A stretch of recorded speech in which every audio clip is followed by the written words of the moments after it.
What up, everybody? It's iPadBeatmaking.com here today with another great update to Audio Evolution Mobile Studio. And this one is a little confusing on the surface because the description of what's new is the same as the last description of what's new. So you won't immediately know what's different about this update from going through the description here.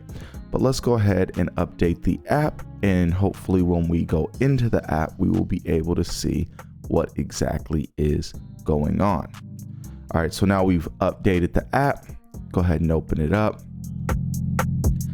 And here we got a new what's new for this version 5.6.6. And it says added 2 more AU MIDI effect slots, solved an issue with pasting from the iOS clipboard introduced in the last version, reduced pops when restarting playback when AUV3 effects or instruments are used, improved timing of AU MIDI effects, and added an option to convert to MIDI track to the pop-up menu of the instrument tracks. And when connecting a USB MIDI device, the output of a pure MIDI track is now sent to the new device automatically. So the thing that stands out to me the most, and the thing that I really want to go over, is these 2 more AU MIDI effects slots. So let's take a look at what that is. First, I'm gonna go ahead and create a MIDI instrument track, and we will go ahead and go with like a basic piano. And now we can go to this tab here, this button, and we can now see that on the second page, we have all these AU MIDI slots. And so we could go ahead and, for instance, let's add scalar, and then we could go ahead and add atom. And then what I would do is make sure I'm arming to record this here inside of Atom, and then going into scalar control where we've got some chord pads laid out. This is just a rough example, but let me actually go back and make sure that Atom has 5 bars versus the usual 4, so that way I have a type of count in that I'm building here. And basically the idea is that I'm going to play these pads and be recording directly in Atom, and then be able to go from Atom directly to the Audio Evolution mobile timeline.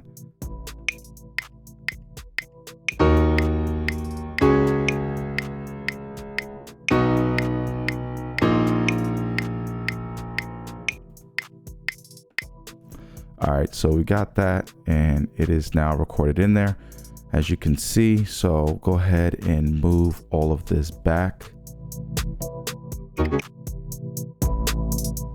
And let's hear how that sounds.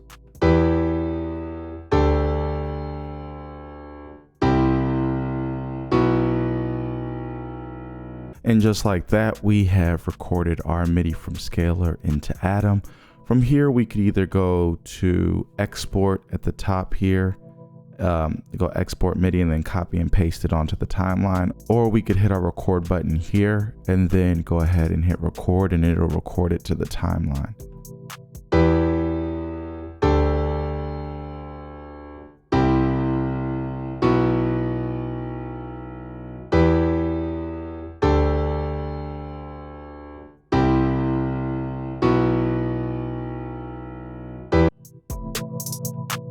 And there all of our MIDI data is. And every now and then, depending on the buffer, you may miss the first one, which is why I like to let it loop around. And we could turn our grid on.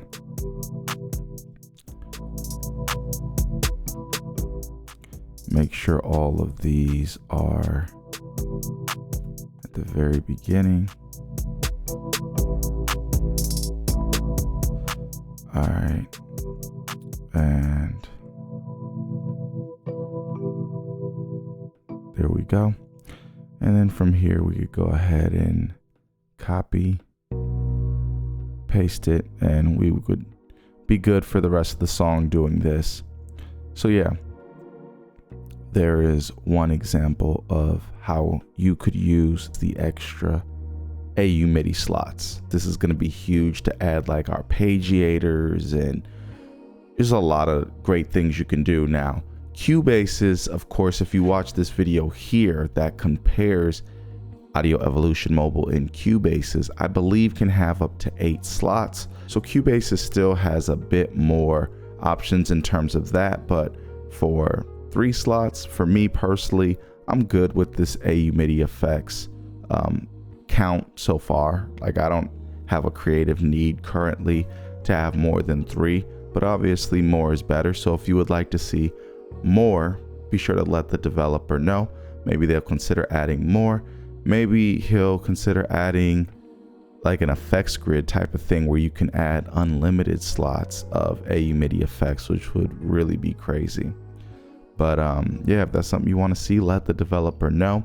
But yeah, I just wanted to give y'all this quick update on Audio Evolution Mobile. It's not going to be immediately obvious what the difference is, but be sure to go ahead and grab this app if you haven't. It's a great value. Check out our videos going back covering all the different updates. It's probably the most updated app of the past year. So many new features, including Vocal Tune Studio, copy and paste, drag and drop, trackpad support.